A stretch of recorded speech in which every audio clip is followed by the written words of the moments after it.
E vamos dar boa tarde para todo mundo. Nós já estamos com 20 pessoas ao vivo aqui assistindo. Esse número deve ir crescendo nos próximos minutos. O pessoal mesmo vai entrando aos poucos. Se não entrar no horário, a gente corta o ponto. É verdade. Mas então, eu tenho que já contar para o nosso público que está aqui já, que já são 20 pessoas, que existe uma particularidade muito interessante com essas duas ex-presidentes das principais associações aqui no nosso país. A doutora Lília e a doutora Juliana foram, na mesma época, presidentes, uma pela BAP, outra pela BPI. Mas na mesma época, que também foi presidente uma mulher no INPI, que foi a Wanda Regina Scartesini. Olha que curiosidade interessante as três serem na mesma época. Isso nós estamos falando na década de 90, né? 96, 98. Elas vão contar um pouco dessa história para vocês. Antes de eu entrar assim com um bate-bola de perguntinha para as duas que eu bolei aqui para elas, eu gostaria que elas se apresentassem aqui para o nosso público. Vou pedir para a doutora Lília começar a contar como é que é a trajetória profissional dela e como se relaciona isso com a vida pessoal dela, né? Ela que vem de uma família aí também muito ativa na área de propriedade intelectual. E depois a doutora Juliana se apresenta para o nosso público. A palavra está com você, Lília. Então, como é a primeira vez que eu participo da Liga, como todo que aparece aqui, vem dar os parabéns para você pela iniciativa da criação da Liga Nacional da Propriedade Intelectual, que já é um sucesso. Já é reconhecida na nossa comunidade, o que não é fácil. A gente que há mais de 30 anos milita nessa área sabe que não é fácil. Então, os parabéns para você, justos e merecidos. Agradecer verdadeiramente a oportunidade de participar da abertura, porque vai ser uma semana de festejos comemorativos, todos virtuais, é claro.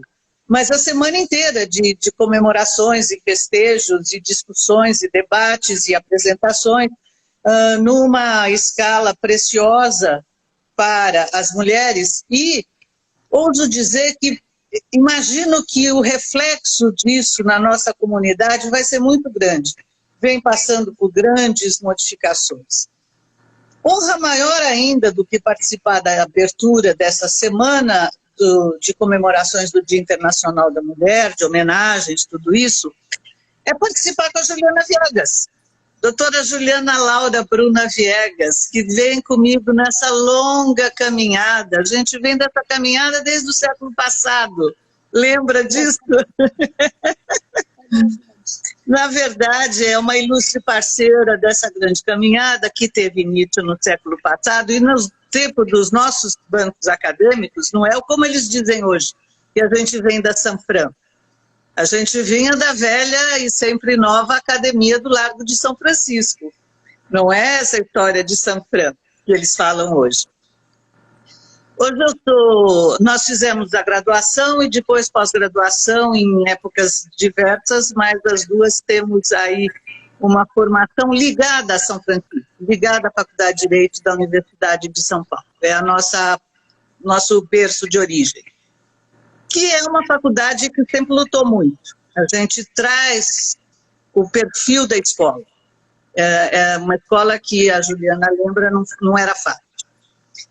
Hoje eu sou advogada e agente da propriedade industrial com uma longa carreira, mas eu tinha pedido para a Soraya, que eu queria contar algumas coisinhas pontuais. Uma, que a minha luta começa lá em 69, 70, quando eu participava ativamente do Centro Acadêmico 11 de agosto e fui eleita presidente do teatro. Não porque eu fosse emérita, porque eu trabalhava paca. Então, eles achavam muito bom deixar ela de presidente. Não tinha nenhuma glória especial, era sinal de que você trabalhava bastante bem e era confiável. Você não derrubava o seu palanque antes de acabar o discurso, não tinha essa hipótese. E nessa mesma jornada, eu também participava de muito das lutas da OAB. No nosso tempo, nós éramos solicitadoras acadêmicas e não estagiárias de direito. E quando eu comecei a participar da OAB, ali foi uma série de participações no começo dos anos 80, e eu era suplente da conselheira Zulaie Cobra Ribeiro, que é uma feminista reconhecida internacionalmente. Ela é uma grande lutadora. E, naquela época, foi criado, a pedido do movimento feminista em São Paulo, principalmente com as professoras da Universidade de São Paulo, mais da área de ciências políticas e sociais do que da Faculdade de Direito, mas foi criado o governador do estado de São Paulo, na época do Franco Montoro, montou o primeiro Conselho Estadual da Condição Feminina, e foi o primeiro do Brasil. E eu tive assento porque na formação tinha uma vaga, uma cadeira de conselheiro para a OAB, e fui eu que ocupei. Então foi o primeiro Conselho da Condição Feminina, a OAB tinha assento, e esse assento eu tive a honra de ocupar, e fiz um trabalho bom, assim como no Teatro do 11, o trabalho eu acho que foi produtivo, se não brilhante, pelo menos produtivo, com certeza. E uma outra coisa que eu falei na época que, em 2018, a Associação Paulista da Propriedade Intelectual, hoje, quando ela foi fundada, era a Associação Paulista da Propriedade Industrial, e eu sou sócia fundadora, assim como sócia fundadora do IDA e de outras associações. Na época, eu recebi uma homenagem no Dia Internacional da Mulher, uma promoção de todas vocês, e que muito me honrou, e eu na época falei que eu na verdade tenho uma história de família com uma luta feminista, porque a minha avó paterna em Santos era uma sufragista militante reconhecida, lendária Ana de Mello, todo mundo sabia quem era Ana de Mello, uma sufragista militante, eu não diria alucinada porque seria feio, mas muito competente no seu mistério. E a minha mãe também, a minha mãe morreu muito cedo, mas teve, além das tarefas domésticas que competiam de mãe e esposa, ela teve uma carreira profissional muito bem sucedida. Então, eu tenho, na verdade, eu carrego uma história de família. Eu teria outras coisas a acrescentar, mas elas vão acabar sendo repetidas quando a Soraya começar o debate. Então, eu fico por aqui.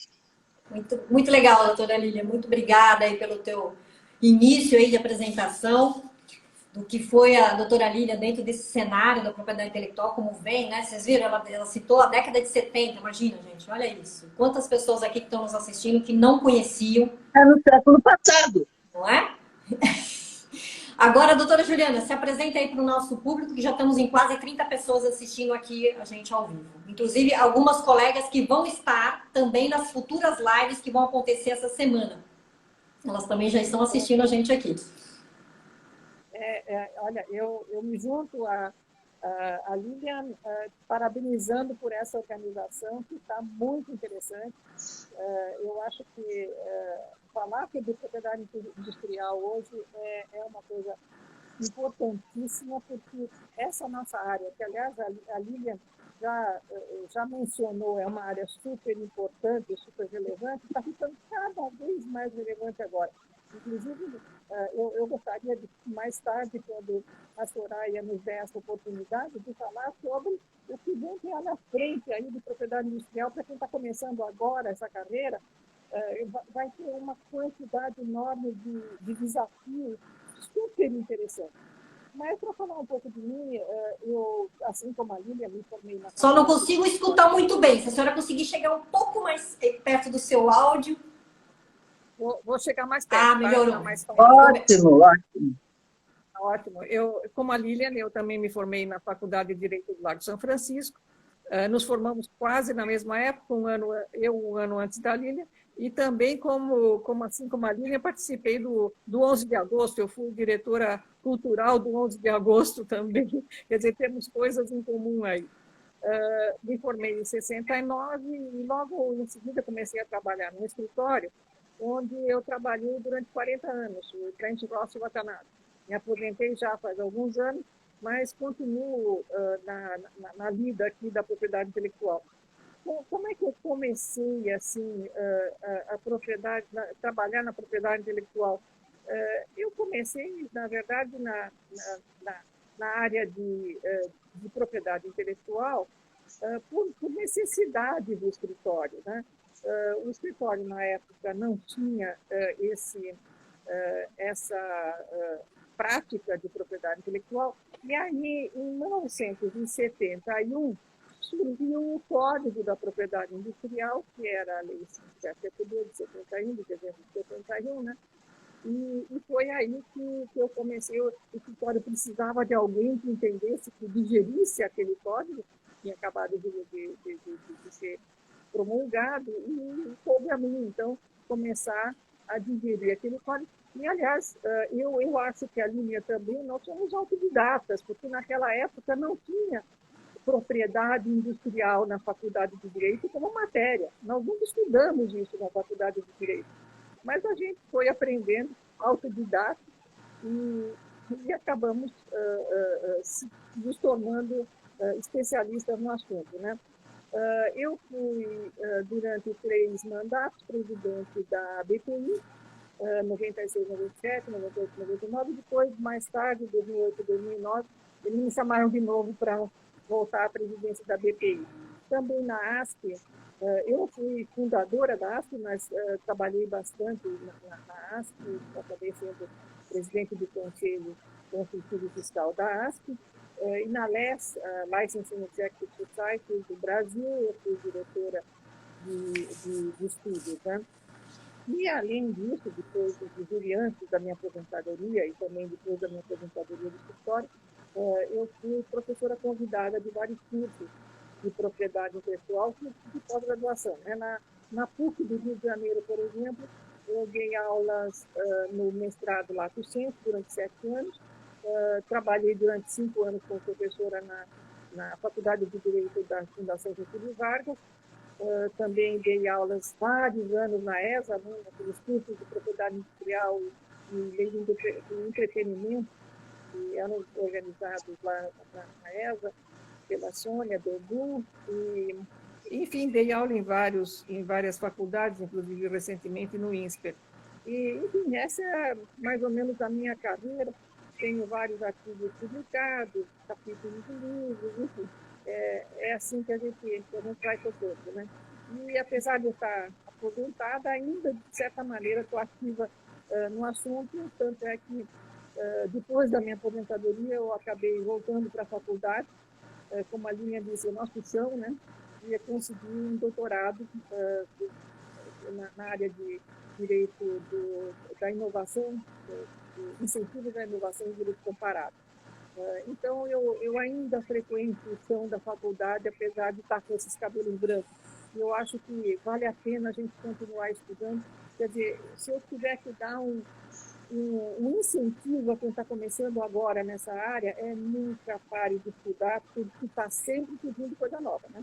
Muito bom. Ela já respondeu algumas coisas que eu ia perguntar para ela. Então, eu vou jogar agora para a doutora Lília. Quando e por que ela se especializou justamente em propriedade intelectual? Ou industrial, como ela preferir, mas eu sei que ela é mais ativa, né? Muito com direito autoral, né, Lilian? Conta pra gente essa história. Como é que isso? O meu começo é totalmente diferente das outras pessoas da área de propriedade intelectual, porque, em geral, as pessoas têm origem nesses estudos, como a Juliana falou, nos escritórios, eventualmente na área empresarial e em vários cursos que hoje em dia já existem. Na nossa época não existia. E quando eu fui fazer mestrado, o professor Antônio Chaves estava acabando fazia 6 meses que ele tinha começado. E vale lembrar que, na verdade, era da área de direito civil.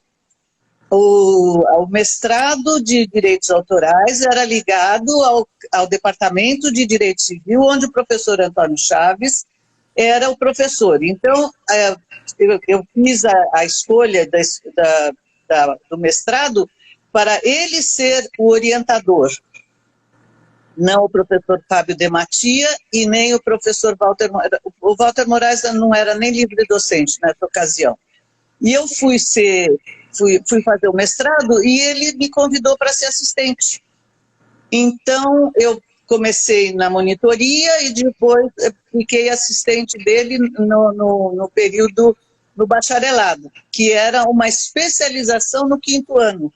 Então, eu muitas vezes dei aula para alunos, meus contemporâneos, ou com muito pouca diferença de idade comigo, porque eu dava aula no 5º ano e eu tinha acabado de sair da faculdade. E o professor Antônio Chaves era um entusiasta do direito autoral, e o professor Walter Moraes, que era de uma cultura impressionante, também me indicou para ser assistente dele. Então, o meu começo é totalmente diferente das outras pessoas. Eu só fui descobrir a propriedade industrial escondida no departamento de direito comercial muitos anos depois. Por outras vias é que eu fui descobrir. E, na verdade, a parte administrativa de propriedade industrial, o administrativo, eu tenho uns 15 anos que eu cuido, 20 anos no máximo, e eu estou formada há 50 anos. A minha turma não comemorou, por causa da pandemia, o Jubileu de Ouro, que seria de 1970. Então, eu comecei no outro canto. Até por isso eu sou sócia fundadora do Instituto Interamericano de Direito de Autor. Por quê? Porque o professor Antônio Chaves, que inventou o Instituto, era o primeiro presidente. Entendi.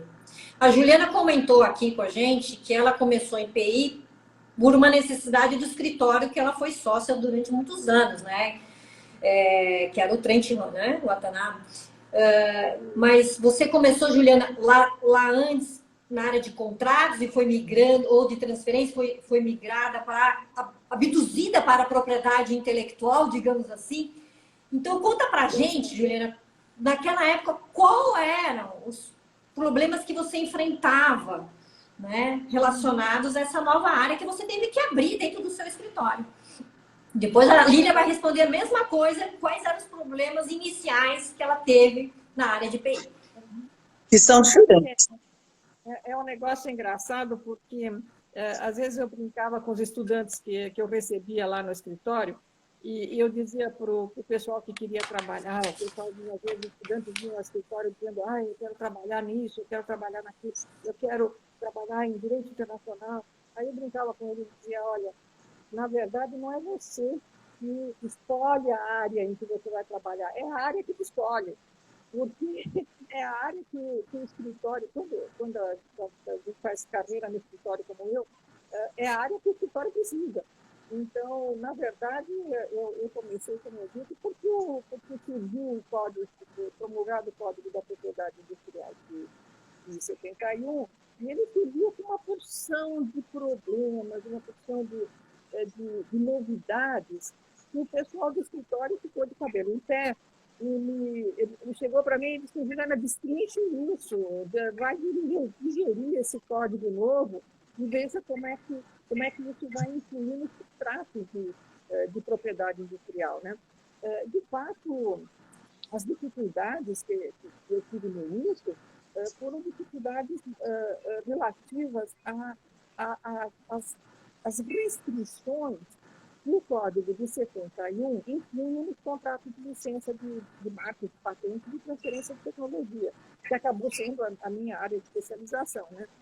Só para vocês terem uma ideia, um exemplo das dificuldades que esse código impõe, por exemplo, numa licença de marcas, a marca não poderia gerar royalties se a marca não tivesse sido registrada no Brasil com prioridade, por exemplo. Se o titular da marca fosse uma empresa estrangeira, um titular estrangeiro, a marca só podia gerar royalties se aquela marca tivesse sido registrada no Brasil com prioridade. Também não podia, isso era um absurdo total, a marca não podia gerar royalties se ela tivesse sido prorrogada, isto é, se ela tivesse em vigência com prorrogação. Agora, a gente sabe, a Lília há de concordar comigo, que quem trabalha com marcas sabe que a marca adquire muito mais importância à medida que ela vai sendo usada, que ela vai sendo conhecida no mercado, né? Então, proibir o pagamento de royalties por uma marca que tem mais de 10 anos no mercado, era um absurdo total. Era dizer, quando a marca começa a ficar mais importante, porque ela tem mais de 10 anos, está em vigência por prorrogação, já não pode mais cobrar, não pode mais gerar royalties. Era uma coisa meio com pé na cabeça. A mesma coisa acontecia com licença de patente. As patentes, por exemplo, mesma coisa, não podiam gerar royalties se não tivesse sido registradas no Brasil com prioridade. O contrato de licença de patentes não podia impedir, por exemplo, a exportação do produto fabricado pelo licenciado, o que trazia problemas gravíssimos, porque se o licenciante tivesse um licenciado exclusivo em outro país, o brasileiro podia competir com o licenciado em outro país. Eram problemas que traziam dificuldades enormes, principalmente para empresas estrangeiras, né? A gente tinha que, de certa maneira, se virar nessa área para atender, explicar para os estrangeiros quais eram os problemas, tentar resolver essas dificuldades todas por outros caminhos. Enfim, essas eram as dificuldades que eu comecei a enfrentar naquela época. Por outro lado, o código foi um código, nos outros sentidos, um código muito bom, inclusive porque permitia, a linha de levaria permitia até o registro de slogans, né, de questões de propaganda, que hoje não são mais permitidos. Mas, enfim, foi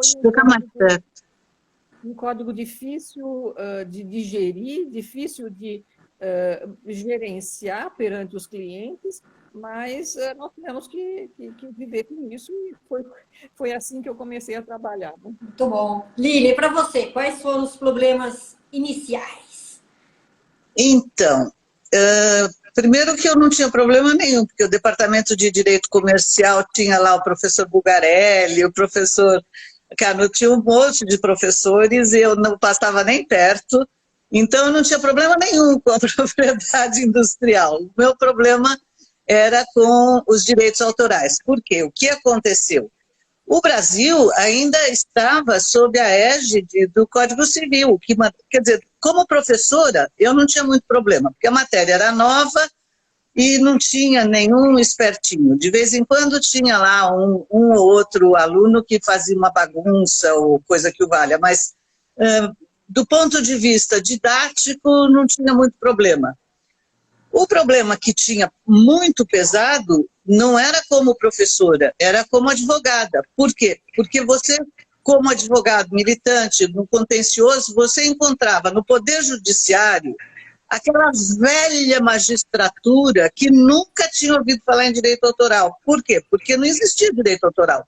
Era o capítulo do Código Civil da proteção da obra do espírito, da propriedade literária, artística e científica. A primeira lei brasileira é de 1973. Em 1973 eu já estava dando aula. Então, quando chega essa lei, do ponto de vista didático, era tranquilo, olha, lei nova é assim, vai funcionar assim, é um progresso, vamos ver, etc, etc, etc e tal. Do ponto de vista da magistratura, era o Poder Judiciário que não conseguia entender o que é aquilo que, sabe, até um batedor de carteira, ele conseguia entender, o cara que foi lá e bateu a carteira do outro.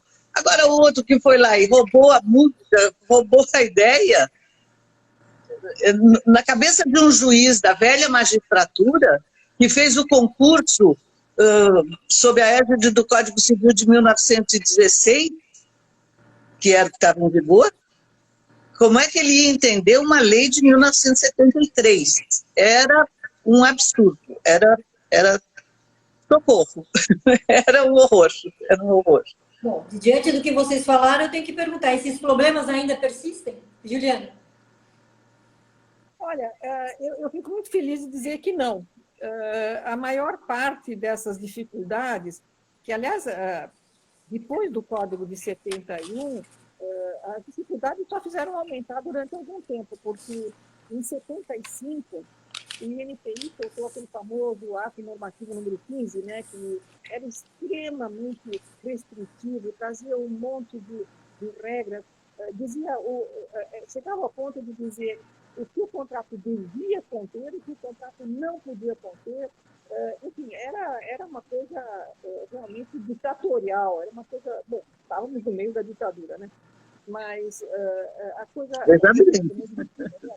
Esse ato normativo número 15, que era de 75, ele vigorou só até o começo dos anos 90.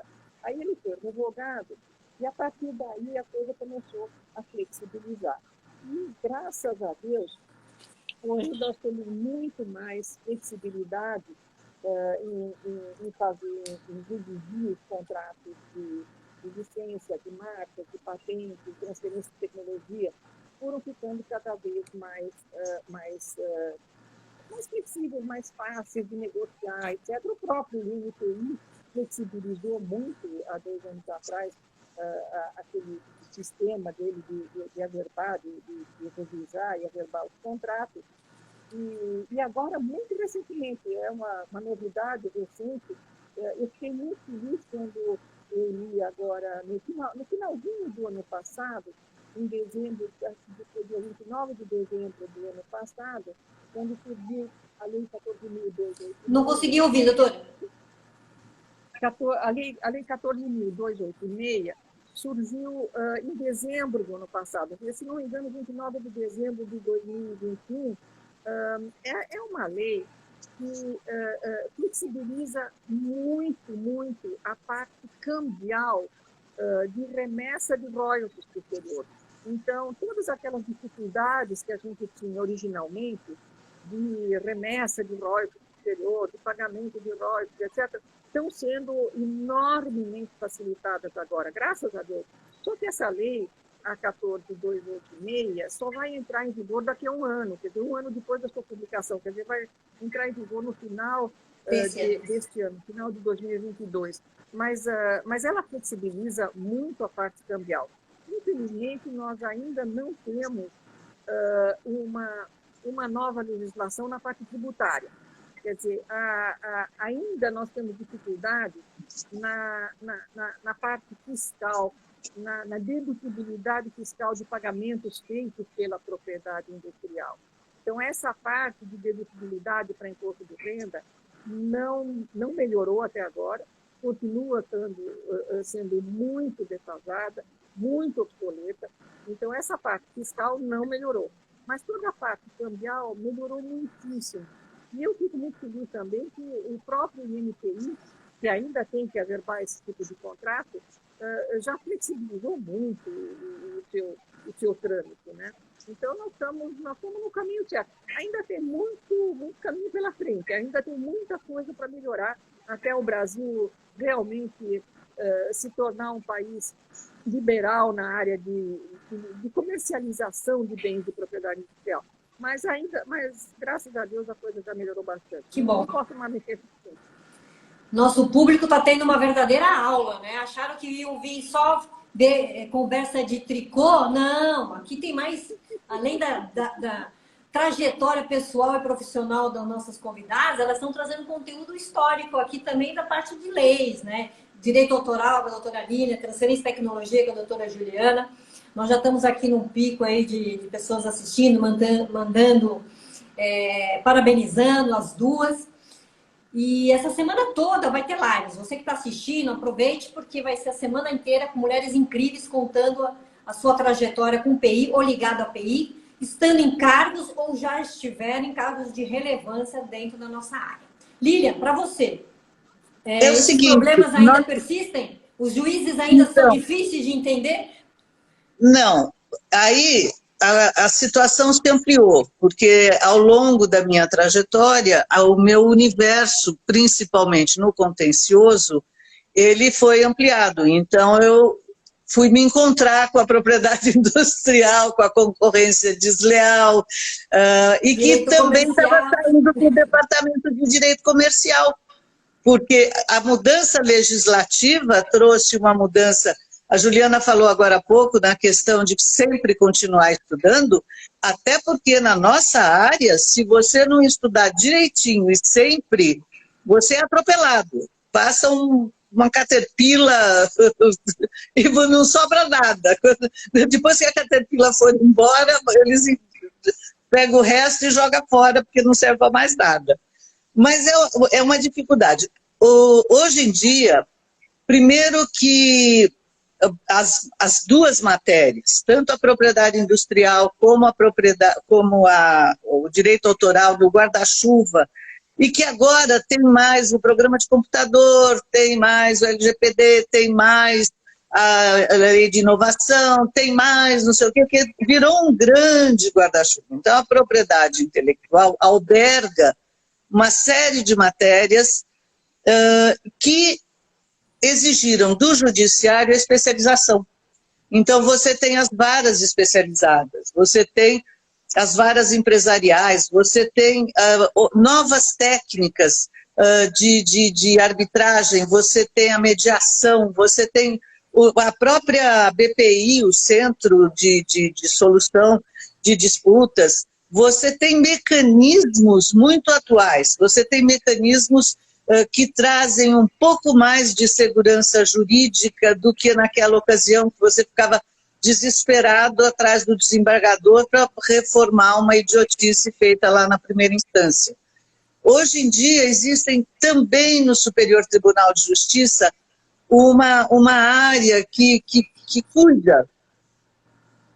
Não sei se eles entendem bem, mas eles tomam cuidado.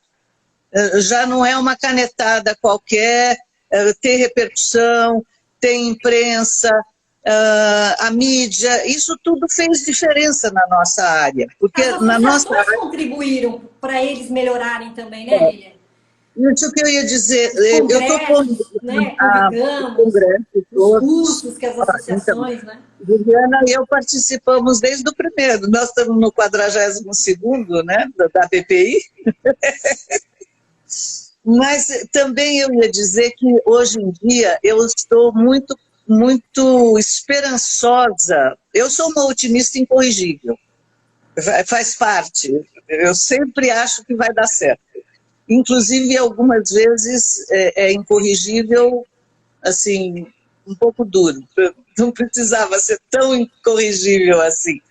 Mas, no meu otimismo, a BPI está promovendo uma ação de estruturação para conseguir que o INPI, e aí tratando especificamente de propriedade industrial, consiga gerir a sua própria receita. Porque o INPI tem uma receita bilionária, e sobra um tantinho assim do orçamento para ele.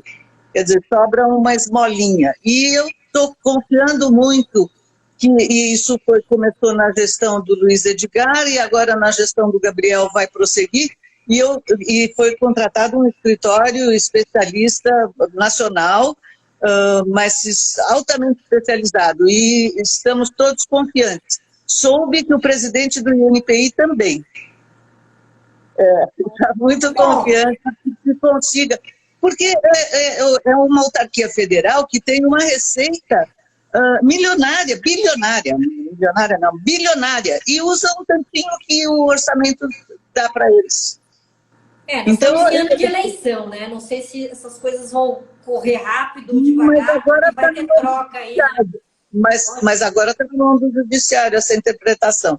Eu queria dizer também que hoje em dia você tem novos peritos, novos técnicos, nova tecnologia para as perícias, nova tecnologia, por exemplo, nas questões de violação de direitos autorais em dissertação de mestrado, tem um programa que deteta um sistema binário, põe lá, o computador faz tum, tum, tum, tum, tum, ó, copiou tanto. 38% está copiado. Então, também a tecnologia mudou o modo de encarar a nossa profissão. Então, nós temos que ter profissionais mais preparados. E acho que você tem razão. O papel das associações nesse desenvolvimento foi enorme. Foi enorme.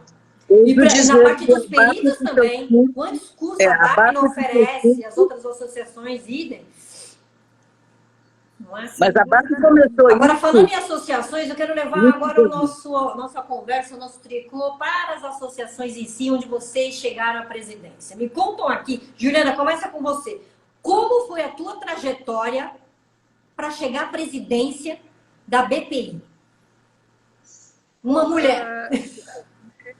Foi foi simples. Na verdade, é uma coisa que eu até aconselharia todos que trabalham, que começam a trabalhar em propriedade industrial, que se filiem às associações, porque as associações permitem um grande aprendizado. A Lilian acabou de falar, e eu concordo 100%, a gente oferece cursos, oferece material, oferece a disponibilidade de quem entende do assunto para os pequenos, para os jovens, os estudantes de direito, os recém-formados. As associações têm cursos maravilhosos que têm que ser conhecidos. A ABAP, principalmente, da qual a Lilian foi presidente, tem uma quantidade, uma série de cursos que nós duas já participamos, já coordenamos cursos na ABAP, mas que são excelentes e que são dados pelos próprios profissionais que trabalham naquela área. Quer dizer, o pessoal que está com a mão na massa ensinando o que é necessário para trabalhar com aquele determinado assunto.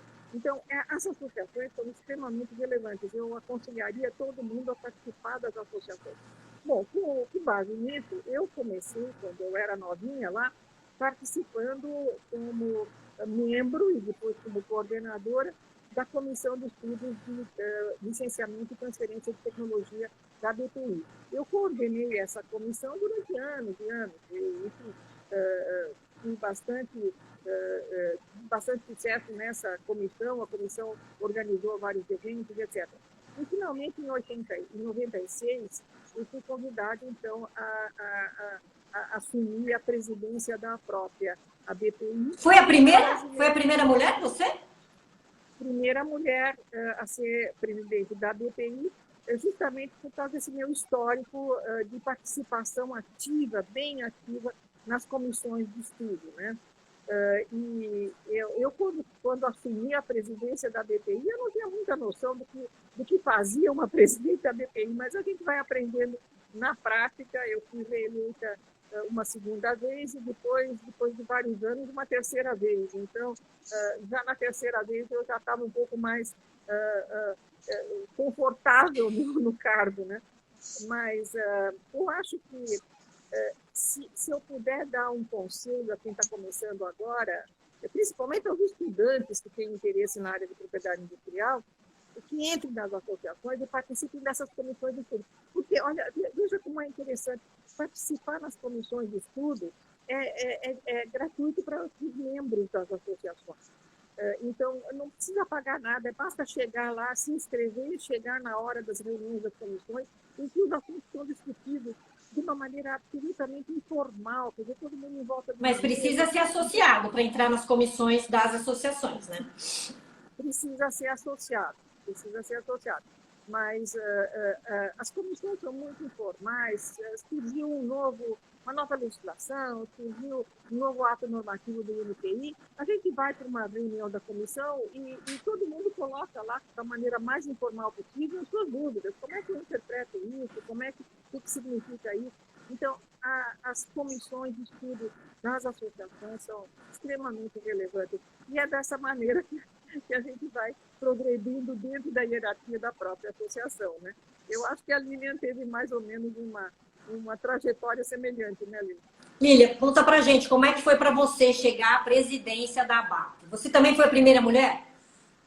Eu fui a primeira mulher, mas não era uma luta feminista. Não, era um consenso e eu acabei por liderar uma diretoria campeã. Jovens advogados, assim, Mas a minha história de associação, e por isso que eu tinha colocado no meu currículo, profissional militante. Porque essa coisa, eu sou advogada e agente da propriedade industrial. Claro que eu sou fui professora na São Francisco e sou professora numa porção de cursos e coordenei vários cursos, enfim, tem esse desdobramento da atividade. Mas quando eu digo militância, é no sentido de, assim, eu era assistente do professor Antônio Chaves, então vamos montar um Instituto de Direito de Autor. Aí eu estava lá. claro, mulher secretária.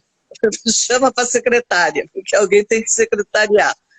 Depois chama para não sei o quê, chama não sei o que lá. Eu fui secretária da revista, a gente editava uma revista interamericana de direito, na verdade ela chamava direito, no começo imaterial, depois ficou direito autoral. E assim eu vim, no IDA era assim, depois na BPI eu fazia também uma participação forte. Em 1993, que o Congresso foi em Blumenau, eu fiz uma proposta que o nome da BPI mudasse de Associação Brasileira da Propriedade Industrial para Associação Brasileira da Propriedade Intelectual, para albergar o direito autoral, porque eu estava lá sem comissão, né? Olha, E aí, e várias vacas sagradas, uma mulher. E várias vacas sagradas eram contra, que a associação era de propriedade industrial e não tinha nada que pôr direito autoral. Verdade. Mas venceu.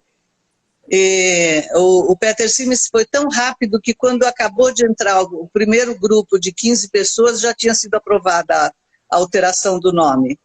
E nessa gestão teve uma disputa, o Frois e o Geraldo Danemann, e na disputa ganhou o Geraldo. Quando foi criada a comissão, eles me deram a presidência, que eu fiquei muito feliz, porque eu achei justo e merecido a presidência da Comissão de Direito Autoral.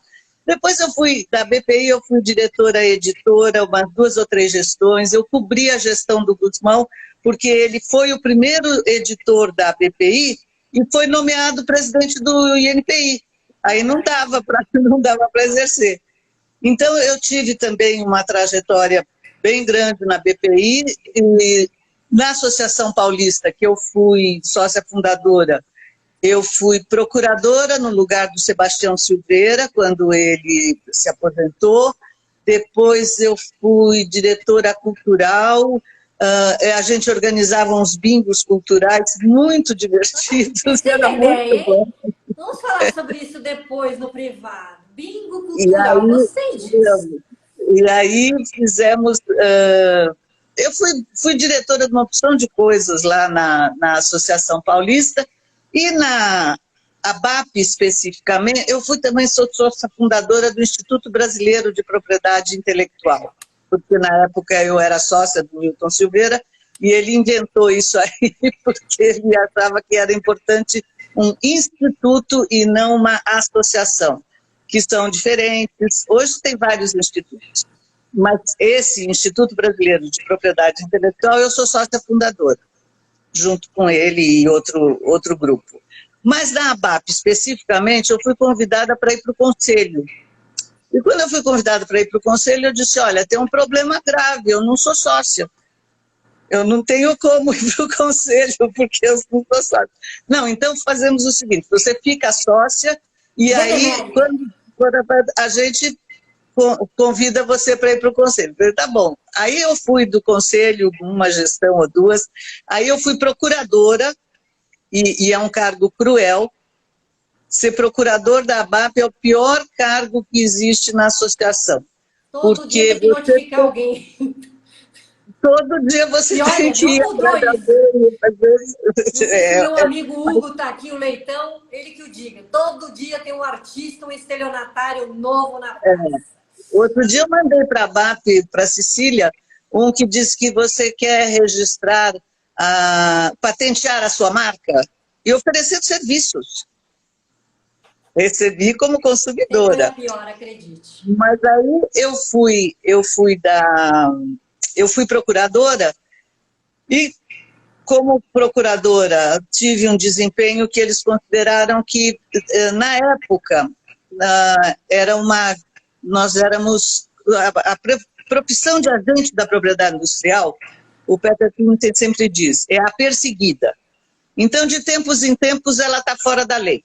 Então, hoje, 7 de março de 2022, a profissão de agente da propriedade industrial está fora da lei, porque tem uma decisão judicial de que nós não existimos porque somos ilegais. Tem lá um fundamento, tem uma ação.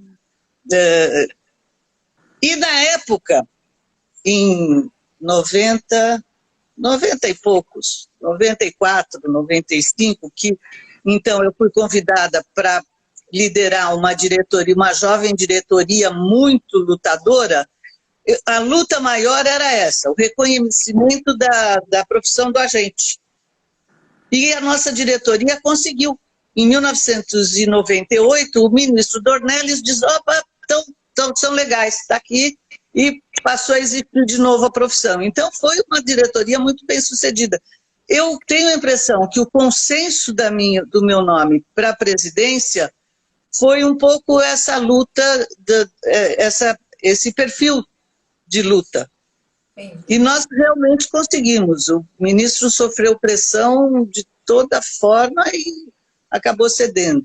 Me lembro. Porque havia um movimento político interno no INPI contra os agentes. Por quê? Porque quando você passa a não ter os agentes, qualquer funcionário lá arruma um jeito de vender facilidade. E isso funcionava até 98, funcionou um largo período. Dava margem para corrupção, para prevaricação, para um monte de coisa. E era um extra do funcionalismo público desorganizado, né, na verdade. Eu tenho a impressão que foi um consenso, não foi uma luta, precisamos de uma mulher. Não, ninguém precisava de uma mulher, precisava de alguém que lutasse bravamente, e isso nós conseguimos. Não creio que, embora eu tenha um perfil feminista, não foi isso que me levou para a presidência. Eu tenho a impressão que foi a luta mesmo, foi a persistência, insistência. Agora e talvez o equilíbrio. Nós conseguimos. A gente não está te ouvindo. Pelo seu trabalho prévio nas associações, quer dizer, é absolutamente necessário participar das associações, mostrar trabalho, mostrar luta, mostrar interesse, e aí a gente vai crescendo na hierarquia das associações. Na verdade, é isso que funciona, é trabalho.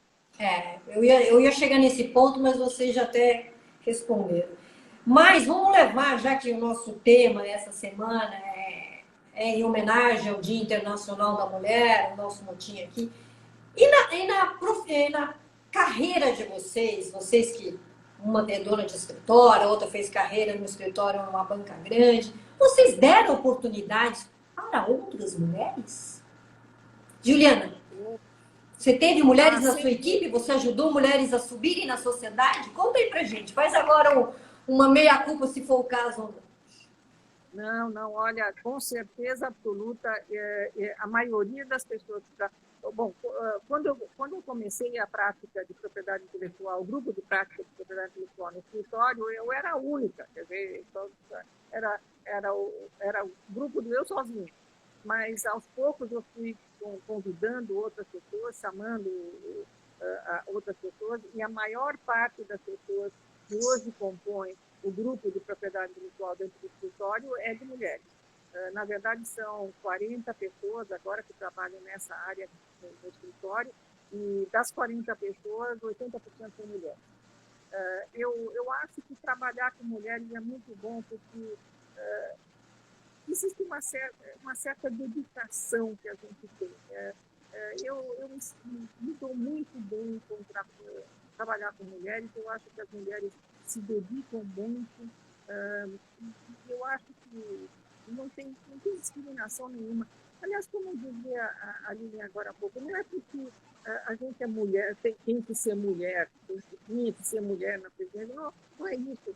Eu acho que a gente tem que escolher quem efetivamente tem capacidade, tem qualidades necessárias para aquela função, seja homem, seja mulher, seja gay, seja lá o que for. É que dá, às vezes, a impressão que a gente tem que trabalhar mais para provar mais do que os nossos amigos homens, que são maioria, e eles que decidem quem vai levar o bastão.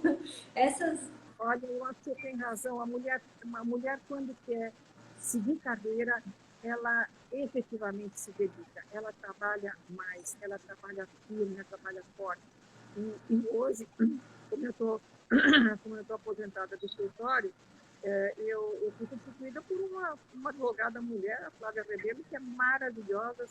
Eu tenho o maior orgulho de ter formado ela no escritório, e hoje ela tem uma capacidade que, olha, é de tirar o chapéu. Quer dizer, eu acho que eu estou 100% favorável a contratar mulheres. Não, como diz ali, não necessariamente são mulheres, mas que são... Eu me lembro de algumas colegas que trabalharam com a Juliana no Trench, que são tremendas profissionais. Karen Klemper é o que me vem na cabeça mais rápido, né?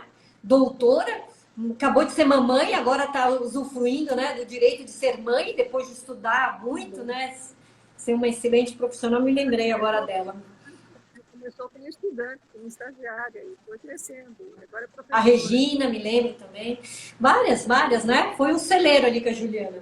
E você, Lívia? Eu sempre tive muita simpatia por permitir que a mulher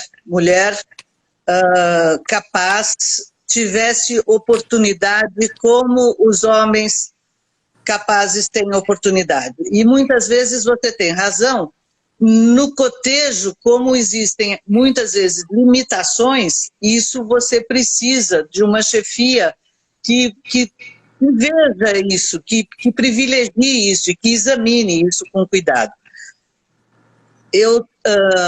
Nas associações, eu sempre tive mulheres na diretoria, no auxílio, na equipe. No meu escritório teve uma época que o engenheiro de uma construtora precisava, naquela época, tinha que colher assinatura pessoalmente, e o meu escritório só tinha mulher.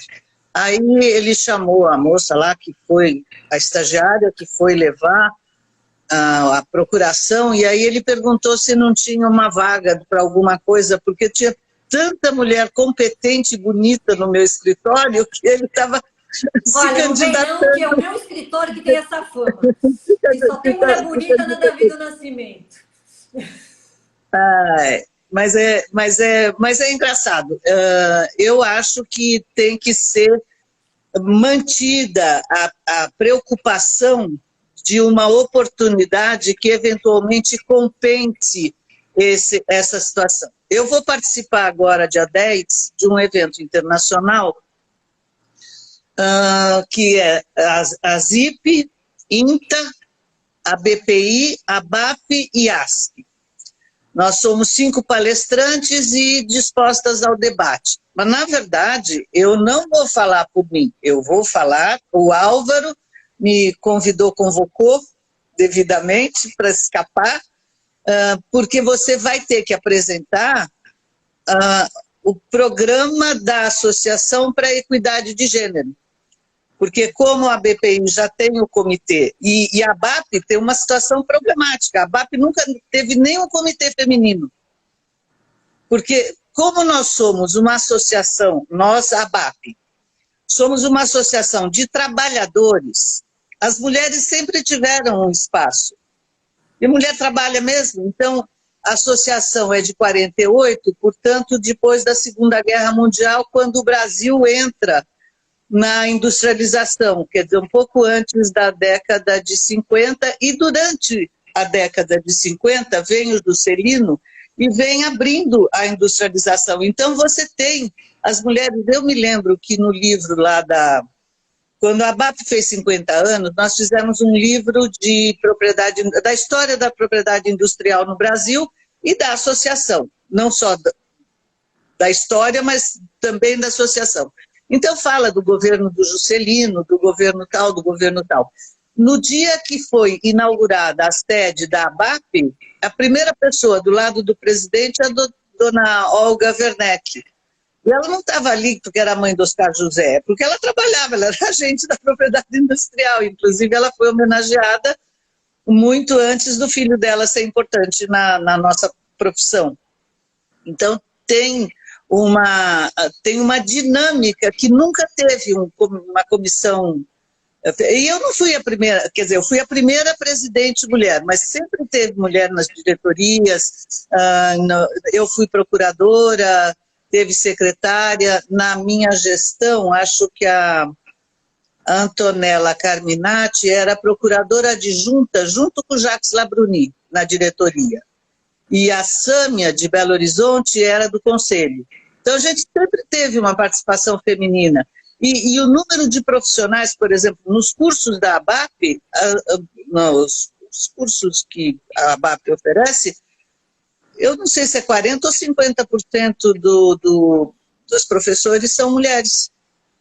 Então, a gente nunca teve. E como é que eu vou dizer isso lá no evento internacional? Ainda não está muito bem resolvido. E nem é o nosso projeto para a equidade de gênero. A ASP tem uma situação muito semelhante. Eu ia perguntar, mas eu acho que algumas de vocês já meio comentaram que dentro dessa experiência de vocês, né, que chegaram à presidência, trabalharam muito tempo nas associações, quais seriam as recomendações para esse pessoal que está começando agora, né? A gente tem uma geração de pessoas novas ingressando nas associações e talvez elas tenham uma curiosidade. O que eu faço para um dia também chegar lá, que nem a Lilian, que nem a Juliana?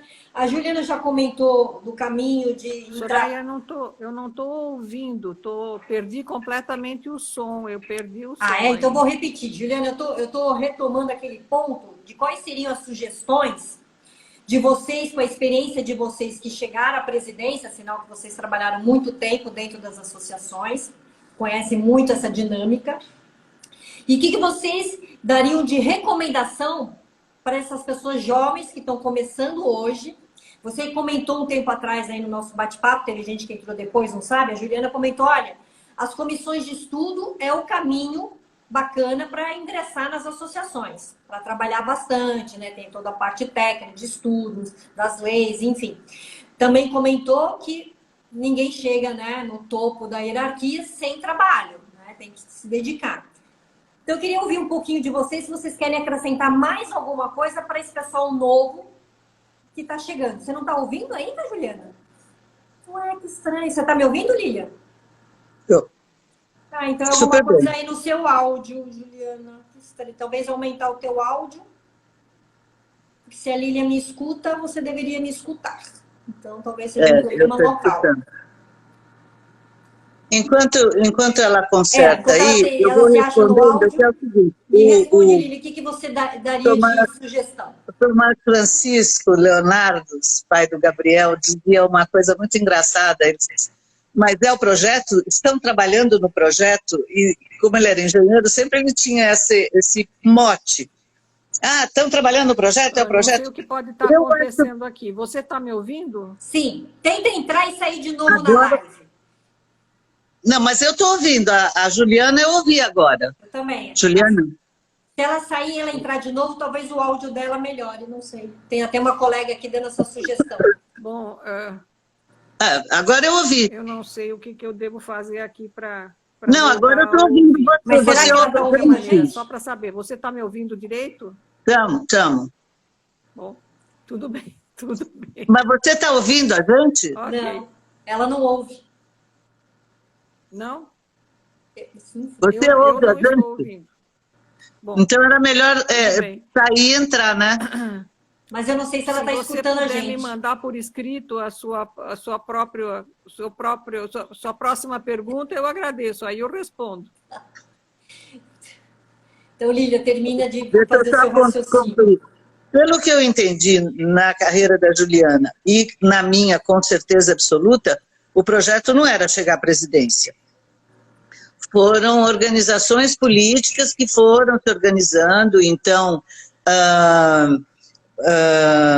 uma comissão de direitos autorais, organiza um seminário, eu organizei uma vez um aqui, que veio o secretário da Cultura, era o Marcos Mendonça, foi um sucesso. Encheu o auditório do MIS, lotou gente do Brasil inteiro, e assim, era um evento da comissão, não era um evento da BPI, era um evento da comissão. Então, essas coisas, na verdade, elas vão acontecendo numa dinâmica que eu não tinha como projeto ser presidente da ABAP. Eu nem sabia muito bem o que era isso, porque se fosse um projeto, então, vamos fazer, vamos acontecer, eram organizações que iam acontecendo. Bom, eu não sei o que está acontecendo aqui com o meu equipamento aqui, mas, de qualquer maneira, eu gostaria só de... eu sei que a Soraya já tinha me mandado, de qualquer maneira, uma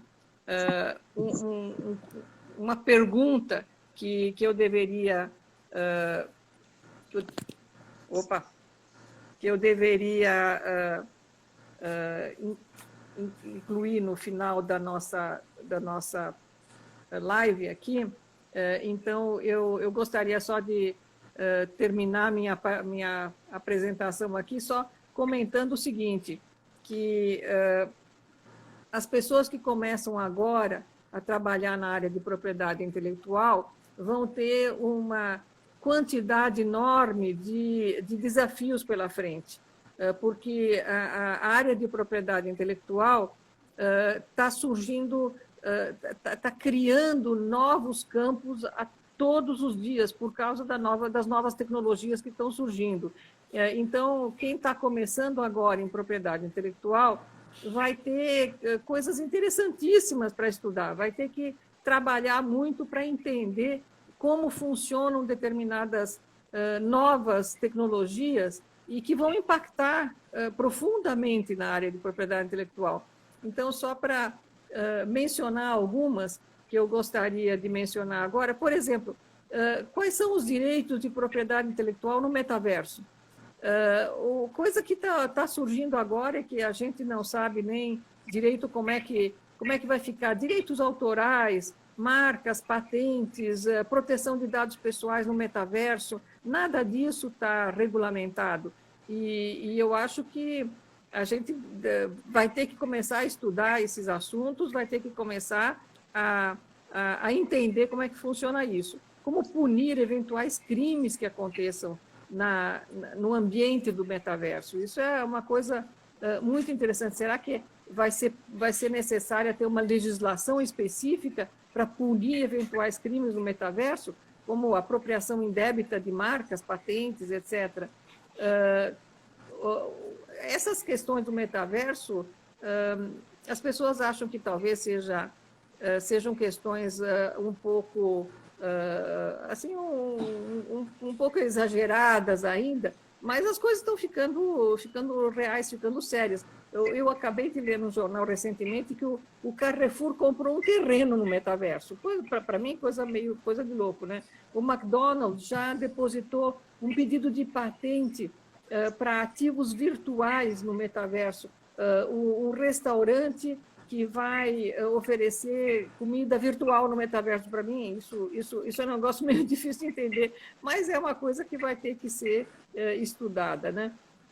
Outros assuntos que a gente vai ter que se dedicar no futuro é a proteção da propriedade intelectual a partir da inteligência artificial, né? Que, aliás, às vezes eu gosto de chamar de burrice artificial, porque às vezes as coisas não funcionam, mas a inteligência artificial pode vir a criar patentes ou, principalmente na área da linha, obras protegidas por direito de autor, criadas por inteligência artificial. Então, nesses casos, quem é o autor? Como é que se protegem as criações da inteligência artificial?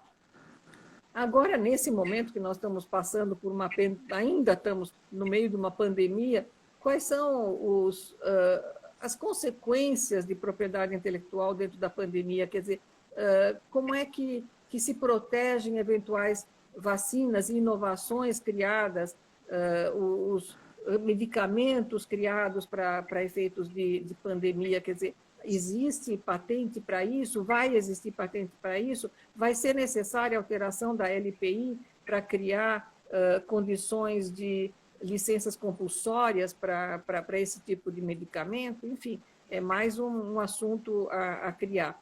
E, finalmente, um último assunto que eu gostaria de trazer aqui como novidade na área de propriedade intelectual, que é o queridinho do momento, né? Como é que se protegem os NFTs, né? Os non-fungible tokens na área de propriedade intelectual, né? Para mim, isso também é coisa de louco, eu não estou entendendo direito como é que funciona a coisa, mas a BPI cria, enfim, lançou, a BPI, inclusive, lançou um curso agora, recentemente, sobre a nova forma de proteção dos ativos intangíveis. É a terceira edição já. Né? E são certificados digitais de propriedade intelectual, de autenticidade, de obras e de trabalhos, de obras de arte criadas no mundo, no mundo virtual. Né? Então, se eu puder dar um último comentário aqui, é que na área de propriedade intelectual vai ter muita coisa para ser estudada no futuro, coisas que ainda a gente está tentando entender como é que funcionam e que vão ter uma relevância muito grande daqui para frente em matéria de proteção de propriedade intelectual. Enfim, eram esses os meus comentários finais aí nessa e mais uma vez eu agradeço muito a Soraya pela organização do evento, que eu achei que foi muito, muito gostoso, muito interessante, e adorei participar aqui junto com a Lilian e relembrar com a Lilian aqueles nossos velhos tempos aí, nosso pioneirismo nessa área, né? Obrigada. Para quem está chegando agora, porque tem gente que ainda está chegando, a doutora Juliana, ela perdeu o nosso áudio, ela não consegue escutar a gente, mas a gente conseguiu escutar ela perfeitamente. Lilian, depois daquela súbita interrupção, porque foi sem querer, porque ela não tem o nosso áudio, termina o teu raciocínio e faz suas considerações finais, porque nós já estamos... Eu estava comentando que o Tomás Francisco Leonardo costumava dizer, mas tem projeto? E qual é o projeto? E que o meu projeto nunca foi ser presidente. Eu não tinha como... Eu tinha uma dinâmica de militância que era mais importante a participação e fazer acontecer do que propriamente o cargo.